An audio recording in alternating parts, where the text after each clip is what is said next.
नमस्कार दोस्तों, आप सबका स्वागत है मेरे यूट्यूब चैनल के ऊपर। दोस्तों, हम लोगों ने यहाँ पर पुरानी जो वीडियो थी, लास्ट वीडियो जो हमने एक्सपेक्ट किया था, हमने आपको समझाया था कि मार्केट की बोथ साइड की मूवमेंट रहेगी। ठीक है। तो यहाँ पर कल क्या हुआ, पहले तो ये समझ लेते हैं कि कल मार्केट में किस तरीके की मूवमेंट रही। तो हम डायरेक्टली आते हैं चार्ट्स के ऊपर। तो चार्ट्स के ऊपर आते हैं तो यहाँ पर 5 मिनट का चार्ट अगर हम लगाएंगे तो आपको क्लियर समझ में आएगा। तो यहाँ पर जो मार्केट थी वो कल यहाँ पर थी। तो यहाँ पर मार्केट में हमने कहा था पहले मार्केट नीचे जाएगा, फिर मार्केट ऊपर जाएगा। तो यहाँ पर मार्केट के अंदर वैसा ही यहाँ पर मूव भी दिखा, लेकिन यहाँ पर ये जो गैप था ये फिल नहीं हो पाया है। याद रखिएगा इस चीज़ को, ताकि हमको आगे आने वाले दिनों में इस चीज़ का इम्पोर्टेंस समझ में आ सके। ठीक है। तो यहाँ पर मार्केट के अंदर हमारी जो एनालिसिस थी उसके हिसाब से मार्केट गया फ्राइडे को, सॉरी ट्यूसडे को, सॉरी। ठीक है।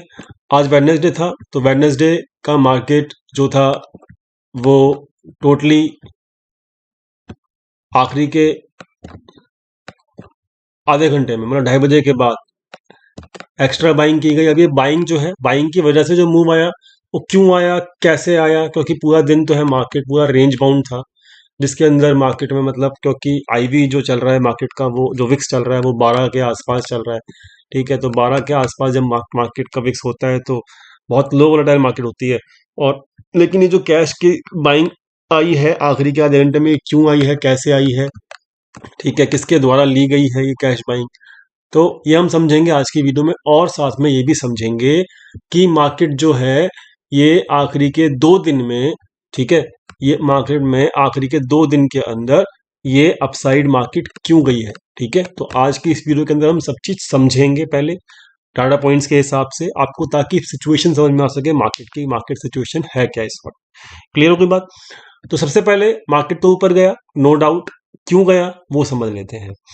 तो मार्केट में पहली चीज हमको एक चीज समझनी पड़ेगी कि एफ जो हैं वो एक चीज चाहते हैं।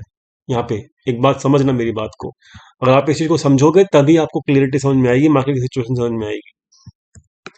एफ क्या चाहते हैं, मार्केट कौन चलाता है, एफ चलाते हैं, हम जानते हैं अपने चैनल के ऊपर। एफ क्या चाहते हैं, एफ चाहते हैं कि रिटेल का लॉस हो। ठीक है। रिटेल का लॉस हो, जब जब रिटेल का लॉस होगा तभी इनको फायदा होगा। ठीक है। लेकिन इस वक्त जो सिचुएशन है उस सिचुएशन के अंदर रिटेल भी लॉस में है और एफ भी लॉस में है। दोनों अपना लॉस नहीं काट रहे हैं, याद रखना इस चीज को, बहुत इंपॉर्टेंट बात बता रहा हूं मैं आपको। दोनों के दोनों इस वक्त अपना लॉस नहीं काट रहे हैं। ठीक है, समझे। तो जीतेगा कौन, कौन जीतेगा यहां पर, ये इंपॉर्टेंट है, समझे। मैं आपको समझा देता हूं क्या मैं कहना चाहता हूं। देखिए, मार्केट के अंदर आपको एक चीज दिखेगी, यहां पर आइए। मार्केट के अंदर आपको पिछले 2 दिन से जो मार्केट की मूवमेंट आ रही है वो क्यों आ रही है, देखो यहाँ पे रिटेल जो है ये 9%, ये 1%, ठीक है, और यहां पर ये 5%। ठीक है। तो इसने यहां से 5 और एक 6% का तो एक कवर कर लिया, चलो ये तो छोड़ दो। लेकिन ये जो 10% पोजिशन इसने बना रखी है ना शॉर्ट वाली, रिटेल ने इस वक्त शॉर्ट वाली पोजीशंस बना रखी हैं। कब से बनाई हैं, ये बनाई है 13 तारीख से, समझ में आया, 13 तारीख से। और एफ ने भी शॉर्ट पोजीशंस बना रखी हैं जो कि क्लोज नहीं हुई हैं। ठीक है। उनकी एफ की पोजीशंस मैं दिखा भी देता हूं आपको अभी तक, यहां पर आप देख सकते हो। एफ की मार्च की सारी पोजीशंस इस वक्त ओपन है। मार्च की जितनी पोजीशंस अभी उनकी ओपन है वो है 52,000 के आसपास। मार्च की पोजीशंस का जो एवरेज आ रहा है, जिस लेवल पे उनकी पोजीशंस बनी हुई हैं शॉर्ट वाली, वो आई हैं 17,770 के आसपास। इस वक्त मार्केट जो है 18,015 के आसपास है, मतलब एक भारी भरकम लॉस में है। कौन, एफ। ठीक है, समझे। अब दोनों के दोनों लॉस में बैठे हैं, यहां पे इस बात को समझना। रिटेल, एफ लॉस में, ठीक, रिटेल लॉस में। क्यों, जैसे समझना, एफआईआई जानबूझ के मार्केट को ऊपर लेके जा रहा है ताकि रिटेल का लॉस करा सके। रिटेल लॉस में कैसे है? क्योंकि रिटेल ने 13 तारीख को, 2 दिन पहले 14-15 का मूव इसलिए आया अपसाइड का, क्योंकि 13 तारीख को रिटेल ने तकरीबन 11,000 पोजीशन शॉर्ट बनाई थी, वो भी फ्यूचर्स में। और शायद इनका जो अब स्टॉप लॉस है बहुत पास है। जो जीतेगा वही सिकंदर कहलाएगा इस लड़ाई में, एफआईआई और रिटेल की लड़ाई में। ये बहुत इंटरेस्टिंग टॉपिक है, अगर आपको समझ में आएगा तब आप क्लियर इसको सिचुएशन समझ पाओगे। ठीक है, रिटेल लॉस में, एफआईआई लॉस में। एफआईआई अपना लॉस कैरी कर रहा है, लेवल आपको समझा दिया एफआईआई का। रिटेल जो है वो भी शॉर्ट बैठा है, एफआईआई जो है वो भी शॉर्ट बैठा है, दोनों शॉर्ट बैठे हैं, दोनों बेरिश बैठे हैं, लेकिन मार्केट जा रहा है ऊपर। तो मतलब एफआईआई तब तक मार्केट को ऊपर रखेगा जब तक कि इनका स्टॉप लॉस हिट ना हो जाए।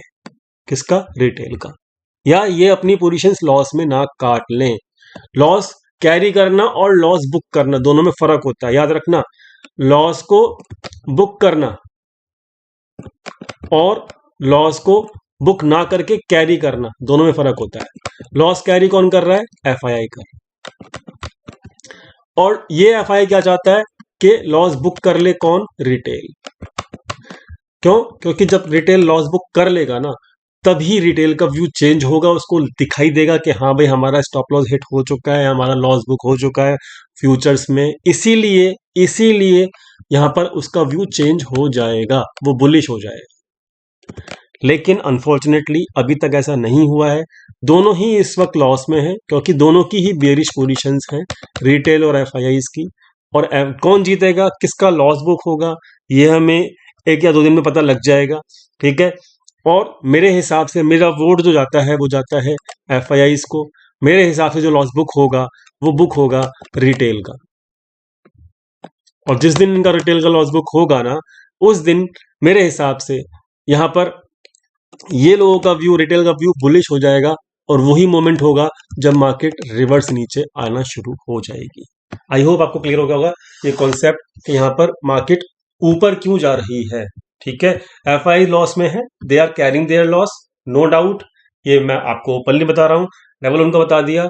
एफआई का लेवल आप समझ लो क्या है, कितनी पोजीशन है, सब इसमें ओपन है और सब कुछ आपको दिख रहा है। लेकिन मार्केट में रिटेल भी शॉर्ट में बैठा हुआ है, उनको लॉस कराना है, इसलिए यहां पर मार्केट जो है नीचे नहीं आ रहा, मार्केट जानबूझ के ऊपर लेकर जाया जा रहा है। ठीक है, और देखो रिटेल, और देखो एक चीज और, जो मार्केट ऊपर लेके जाया जा रहा है ना, जबरदस्ती लेके जाया जा रहा है, जाके चेक करना लगातार 2 दिन से कौन भाग रहा है? ओनली रिलायंस।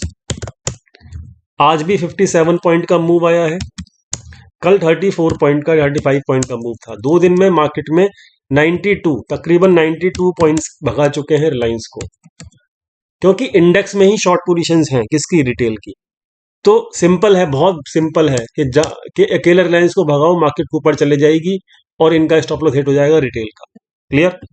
और इस वक्त इतना रिटेल शॉर्ट में बैठा हुआ है, आप देख सकते हो टोटल ओवरऑल के ये लोग ऑप्शंस में भी शॉर्ट में बैठे हुए हैं, और ये लोग फ्यूचर्स में भी शॉर्ट में बैठे हुए हैं। ओवरऑल जो है, ये जो जब ये बुलिश थे तब मार्केट नीचे जा रही थी, आज ये शॉर्ट में बैठे हैं, इसलिए आज मार्केट ऊपर जा रहा है।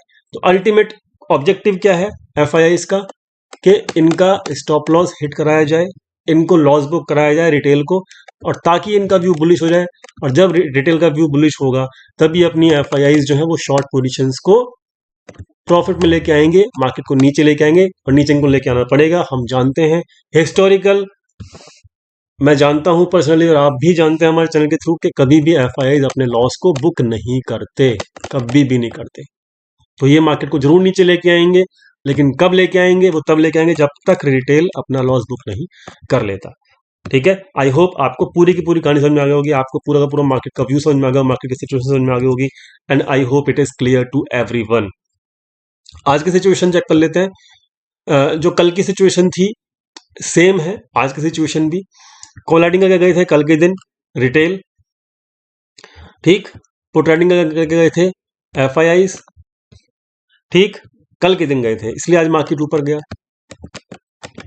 ठीक, और एक बात बता देता हूं, आज की सिचुएशन में भी वही है, आज की सिचुएशन में भी वही है, ये कल की सिचुएशन थी ना, आज भी ये चीज कैरी फॉरवर्ड हो रही है। ठीक, कैरी फॉरवर्ड हो रही है ये सिचुएशन। तो इट मीन्स कि यहाँ पर अभी भी सिंपल सिचुएशन है, रिटेल इस वक्त भी बैठा हुआ है कॉल राइटिंग में, और बड़ा प्लेयर और प्रोप्राइटर्स लगे हुए हैं ऑप्शन में भी पुट सेलिंग करने में। ठीक है। और दूसरी चीज, मार्केट 2 दिन में इतना ऊपर आया, एफआईआईज ने अगर बाइंग की तो कितने की करी, चेक करो। आज कितने की करी, 432 करोड़ की। कितनी छोटी सी बाइंग है, जबरदस्ती की बाइंग है, मतलब एक ही स्टॉक को ऊपर बढ़ा दो रिलायंस को, और सबको लगे कि हाँ भाई सब कुछ ठीक हो गया, बट पर्दे के पीछे का खेल क्या है वो हम जानते हैं, क्योंकि एफआईआई इस वक्त शॉर्ट बैठा हुआ है। पर्दे के पीछे का खेल जो है वो हम जानते हैं, वो हमारी आंखों से ओझल नहीं है। ठीक है। तो यहाँ पर जबरदस्ती मार्केट के सेंटिमेंट को बुलिश दिखाया जा रहा है, कोई बाइंग नहीं हो रही है किसी के द्वारा। लगातार पिछले 3 से 4 दिन में 1000 करोड़ की बाइंग की है। ओवरऑल अगर 4 दिन की बाइंग भी जोड़ेंगे तो भी आपका 3400 करोड़ के आसपास की बाइंग या 4000 करोड़ के आसपास की बाइंग दिखेगी। ठीक है। ओवरऑल एवरेज निकालोगे तो 1000 करोड़ में पर डे की बाइंग है केवल रिटेल इसकी, एफआईआई की, तो बहुत मेजर बाइंग नहीं है, जो आप समझ रहे हो। ठीक है। तो मेरा व्यू क्लियर है। ठीक है, मेरा व्यू आप समझ गए, तो यहाँ पर ओवरऑल सिचुएशन आप समझ गए। तो यहाँ पर अभी भी जो सिचुएशन है वो यही है ऑप्शंस की डाटा के हिसाब से, कि यहाँ पर अभी भी बुलिश पे बैठे हुए हैं प्रोप्राइटर और एफआईआई। ठीक है। और ऑप्शंस में, सॉरी, ऑप्शन में बुलिश बैठे हुए हैं, रिटेल इस वक्त बेरिश बैठा हुआ है, और साथ में जो रिटेल है वो फ्यूचर में बेरिश बैठा हुआ है। ठीक है। और ये लोग कुछ भी नहीं करे आखिरी 3 दिन से, कुछ भी नहीं कर रहे। और हाँ, कल इन्होंने क्या किया, कल इन्होंने अपनी फरवरी की सारी पोजीशंस प्रॉफिट में क्लोज कर दी नीचे के लेवल पे। ठीक है। किसने, एफआईआई ने। तो करनी पड़ी, क्यों, क्योंकि इनको मार्केट ऊपर लेके आना था, तो इन्होंने केवल फरवरी की शॉर्ट पोजीशंस प्रॉफिट में क्लोज करी है एफआईआई ने। ठीक है, प्रॉफिट में केवल। मार्च की होल्ड है, वो भी लॉस में। तो मार्च वाली की पोजीशन इनकी प्रॉफिट में जरूर आएंगी। किस लेवल पे मार्केट की पोजीशन इनकी कॉस्ट टू कॉस्ट आएगी वो आप देख सकते हो। मतलब इनकी, अगर मार्केट को ये इस लेवल तक भी ले आए तो भी इनकी पोजीशंस कॉस्ट टू कॉस्ट ही आएंगी। तो इनको मार्च एक्सपायरी होगी, अभी 1.5 महीना पड़ा है, तो इनको मार्च एक्सपायरी में इस लेवल से नीचे मार्केट को लेकर जाने पड़ेगा, तभी ये लोग प्रॉफिट में आएंगे। ठीक है। तो अब आप समझदार हो, तो ये देखना होगा कि किस दिन मार्केट में रिटेल ट्रेडर्स लॉस बुक करते हैं अपना, तभी ये लोग अपने प्रॉफिट में आ पाएंगे, क्योंकि इनके अगेंस्ट मार्केट जाते ही जाता है। तो अब मैं अगर व्यू बताऊं तो इंट्राडे व्यू बुलिश है, और पोजिशनल व्यू बियरिश है। समझ गए, क्लियर हो गई बात। तो ये है इंपॉर्टेंट, और मैंने आपको क्लियर कर दिया पूरी मार्केट की सिचुएशन। आई होप आपको समझ में आ गया होगा।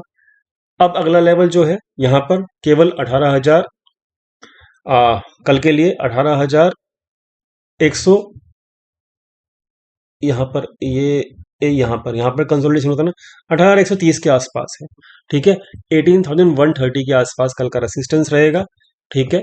और देखते हैं कि किस लेवल पे जाके हिम्मत टूटती है रिटेल की, और किस वक्त उनकी हिम्मत टूट के और बिखरेगी, उसी वक्त एफआईआई का शिकंजा यहाँ पर होगा तैयार। I hope it is clear to everyone. ठीक। बैंक निफ्टी की बात कर लेते हैं।